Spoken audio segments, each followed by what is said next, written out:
नमस्कार मित्रांनो, मी स्वाती तोरसेकर एशा पृथ्वीमध्ये तुमचं स्वागत करते. इस्रायल अमेरिकेने इराणवरती आक्रमण केलं आणि या घटनेने अनेक आपल्याला दिशा दाखवून दिल्यात असं म्हणता येईल. आजच्या घडीला ज्याला मध्यपूर्व म्हणतात, मी शीर्षकामध्ये मध्यपूर्व म्हटलंय खरं. पण आता आपल्यासारख्या लोकांनी पश्चिम आशिया म्हणायला सुरुवात केली आहे, त्यामुळे आपण म्हणूया. तर पश्चिम आशियामधले हे जे देश होते सगळे, त्यांच्या एकंदरीत धोरणामध्ये कुठेतरी आमूलाग्र बदल होताना दिसतो आहे. आणि ह्या निमित्ताने त्याची नोंद घेण्याची आपल्याला गरज आहे. म्हणजे हे काही निमित्त शब्द महत्वाचा आहे, कारण ज्या घटना मी आता वर्णन करणार आहे, त्या गेले काही वर्ष होत आलेल्या होत्या. त्या एकसंध जेव्हा आपण बघतो, तेव्हा आपल्याला त्याच्यामधला पॅटर्न दिसतो, की अरे हो, हे तर खरं असं हे घडवत आलेले होते की काय? अशी शंकामध्ये मनात येते. तर नेमकं हे काय घडलेलं आहे ते बघण्याची गरज आहे. आपण बघितलं की युद्ध सुरू झालं, त्याच्यानंतर हल्ले केले इस्रायलनी, हल्ले केले अमेरिकेने. इराणनी मात्र काय केलं, तर इराणनी जवळ-जवळ 7-8 देशांवरती हल्ले केले, त्यात ते पश्चिम आशियामधल्या. म्हणजे इराणनी जर का इस्रायलवर हल्ला केला असता आपण समजू शकलो असतो. त्यांनी एक वेळ मोठे-मोठे जे अमेरिकेचे तिथे तळ आहेत, त्या तळांवर हल्ले केले असते, तरी आपण समजू शकलो असतो, हरकत नाही. अर्थात त्याच्यात सुद्धा एक छोटीशी गोम नक्की आहे. पण हल्ले त्याच्या पलीकडे जाऊन केले गेलेले आहेत. सौदी अरेबियामधल्या त्यांच्या तेलावरती डोळा ठेवला गेला. कतारची अवस्था ती झाली. त्यांच्या गॅस प्रोडक्शनवरती हे झालं. बहारीनमध्ये हे झालं. दुबईत तर प्रश्नच नाही. दुबई हे आज जगामधलं एक वित्तीय सेंटर बनायला बघतंय आणि त्याच्यावरचे जे हल्ले आहेत, ते ते जे सेंटर आहे ते कसं हलेल, असा विचार करून केले गेलेले हल्ले होते. किंबहुना तुम्ही बघितलं म्हणजे बातम्या ऐकल्या असतील, की दुबईमधून अनेक जी मंडळी युरोपातून येऊन तिथे स्थिरावलेली होती, आपली सगळी साधन संपत्ती घेऊन आलेली होती. ते सगळे आता दुबईमधून सिंगापूर किंवा हाँगकाँगकडे जाताना दिसतायत, अशा बातम्या येतायत. तेव्हा मध्य पूर्व ही जी भूमी आहे पश्चिम आशियाची, ही भूमी आता सुरक्षित नाही. तिथे धंदा, व्यवसाय करणं कठीण होत जाणार आहे. असं एक चित्र निर्माण केलं गेलेलं आहे. बरं हे व्यवसाय धंदे कोणाचे होते, कसे होते त्याच्याकडे आपण आता जरूर येणार आहोत. हे सगळं होत असताना तुम्ही बघितलं असेल पश्चिम आशियामधल्या एकाही देशाने फार काही मोठं इराणच्या विरोधामध्ये रान उठवल्याचं तुम्हाला दिसलं नसेल. हां, एक गोष्ट आहे, हल्ला करण्यापूर्वी ते सगळे एकदिलाने अमेरिकेला सांगत होते, की बाबा इथून हल्ले करू नका.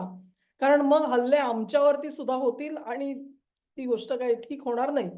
अमेरिकेने अर्थात ते ऐकलं नाही.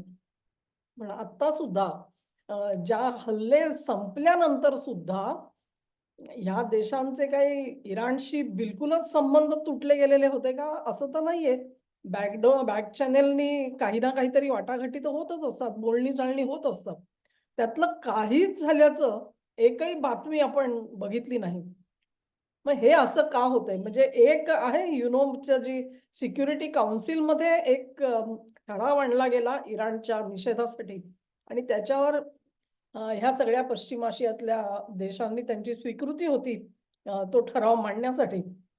तरी सुद्धा गल्फ कोऑर्डिनेशन कमिटी असेल, त्यांच्यातर्फे सुद्धा निषेधाचा सूर उठला. पण ज्या पद्धतीत अगदी म्हणजे हे देश जर का खरे सीरियस असते, तर त्यांनी स्वतःच्या देशांमध्ये सुद्धा निदर्शनं घडवून आणली असती, की आम्हाला नाही, आम्हाला ह्याचा धिक्कार करायचा आहे, आम्हाला हे आवडलेलं नाहीये किंवा इराणला कुठेतरी जरब बसेल असं कुठेही काही आपल्याला दिसलं नाहीये. एक दुसरा भाग आहे, की जितक्या प्रमाणामध्ये या हल्ल्यांचं वर्णन केलं गेलं, ते सगळं अतिरंजित होतं असं दिसतंय.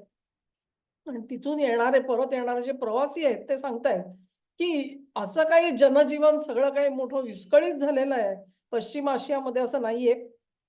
थोड्याफार प्रमाणात दिवसाभरामध्ये कधी ना कधीतरी आम्हाला भोंगा समजा वाजलाच, तर आम्ही जाऊन स्वतःला लपवतो आणि एक काही मिनिटामध्ये ते सगळं क्लिअर होतं आणि आमचं पूर्वपदावरती आमचं जनजीवन आहे. म्हणजे एवढा मोठा डिस्टर्बन्स नाहीये, जेवढा तुमच्या माध्यमातून सांगितला जातोय.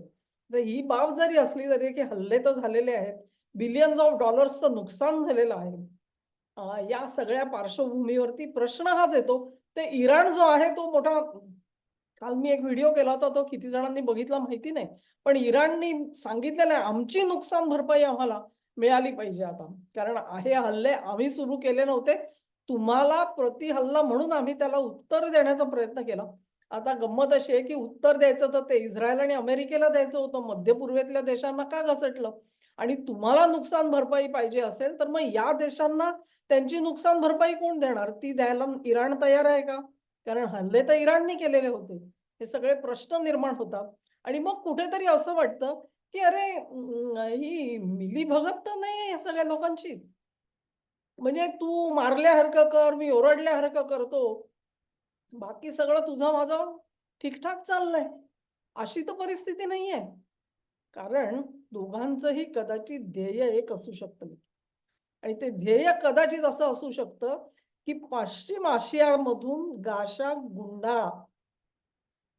तुमची इथे गरज नाही, असं इराणला अमेरिकेला जसं सांगायचं आहे, तसंच पश्चिम आशियातल्या उरलेल्या सगळ्या देशांना सुद्धा अमेरिकेला तेच सांगायचं आहे, की इथून गाशा गुंडाळा. तुमचे तळ आम्हाला इथे नकोत.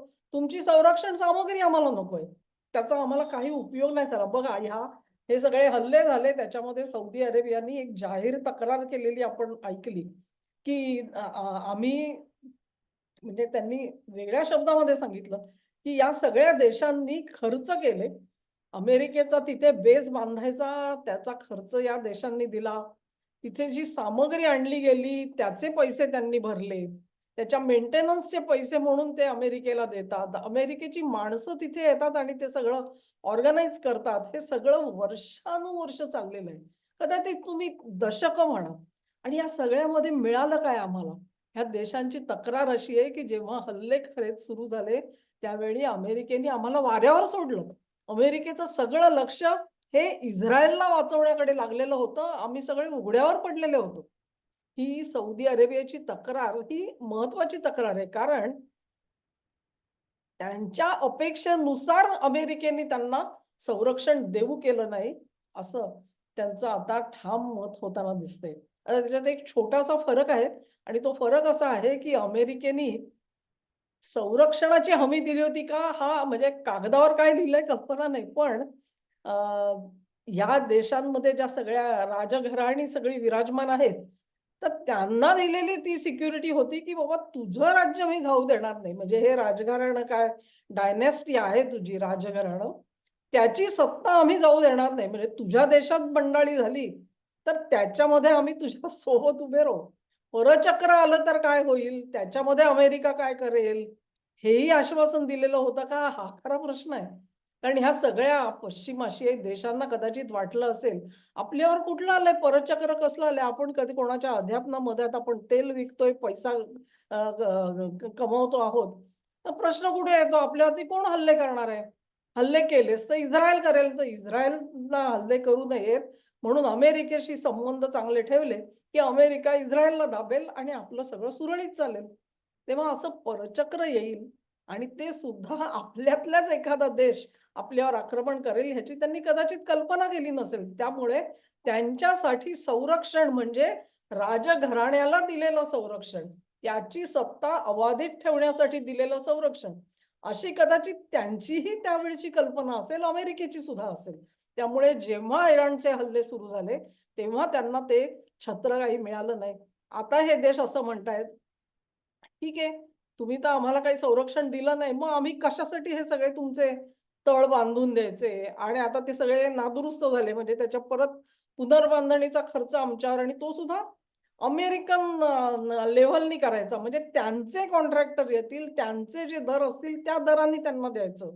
संरक्षण साहित्य त्यांच्या स्टँडर्डचं पाहिजे. म्हणजे त्या नेटो देशांवरतीच असं बंधन आहे, की अमेरिकेने सांगितलेलं असतं, की हे असं या मापामध्ये बसलं पाहिजे.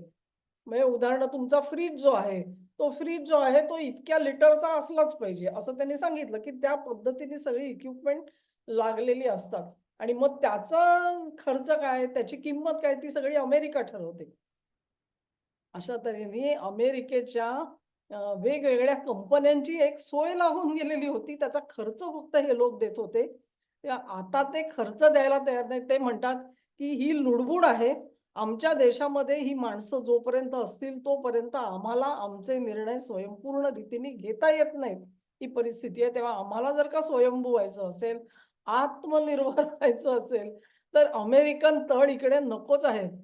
कदाचित ते लोक आतून खुश पण असतील इराणवरती. कर बाबा हल्ले जितके करतो तेवढे कर आणि ह्यांना इथून पोवारा करायची परिस्थिती निर्माण कर. कारण ती त्यांच्या पथ्यावर पडणार आहे. आणि म्हणून शंका आली मला, की ही मिलीभगत तर नाहीये ना? त्याची इंडिकेशन्स आपल्याला जरूर मिळतील. कुठे ना कुठेतरी जरूर मिळतील. हेही देश जे आहेत ते लक्षात घ्या, एक विशिष्ट तयारी करताना दिसतायत. आणि ती तयारी अशी आहे, की कधी ना कधीतरी अमेरिकेचं जगावरचं वर्चस्व संपुष्टात यायची जर का परिस्थिती निर्माण झाली, म्हणजे त्यांचं जे वर्चस्व आहे, त्याचा काही रिलेव्हन्स राहिला नाही, महत्त्व राहिलं नाही आपल्यासाठी, तर मग आपल्याला नवे मित्र लागतील, नवी समीकरणं लागतील. ती काय असतील? याचं पुढचं जे प्लॅनिंग आहे, ते प्लॅनिंग ह्या देशांनी केलेलं आहे असं तुम्हाला दिसून येईल. तुम्ही एकेका देशाचा अभ्यास केलात, तर तुम्हाला लक्षात येईल, की 20 वर्षापूर्वीचा पश्चिम आशिया आणि आजचा पश्चिम आशिया ह्याच्यात फरक पडलाय. गेली किमान 8 ते 10 वर्ष तुम्हाला तिथे एक लाट आलेली दिसते आणि त्यांच्या लक्षात येते, की कुठे ना कुठेतरी अमेरिका आपलं वर्चस्व गमावून बसणार आहे आणि त्यांनी गमावून बसले तर मग उरलेलं जग जे आहे ते आपल्याला फाडून खाईल. कारण आपण अजून स्वयंपूर्ण झालेले नाही आहोत आणि हे सगळे तेलाचा पैसा येतोय त्या मस्तीमध्ये मशगूल होते. परंतु आता इथून पुढे असं राहता येणार नाही ह्याची कुठेतरी जाणीव झालेली दिसते. ती पावलं त्यांनी कशी उचलली, काय उचलली हा एक स्वतंत्र व्हिडिओचा विषय आहे. पण आजच्या घडीचा विषय एवढाच आहे, की इराण आणि ह्यांची मिलीभगत आहे का? हा विषय तुम्हाला आवडला असेल अशी आशा करते. तुम्हाला आवडला असेल तर या व्हिडिओला लाईक करा, लिंक शेअर करा, चॅनेलला सबस्क्राईब करा आणि सहकार्य असंच चालू ठेवा. नमस्कार.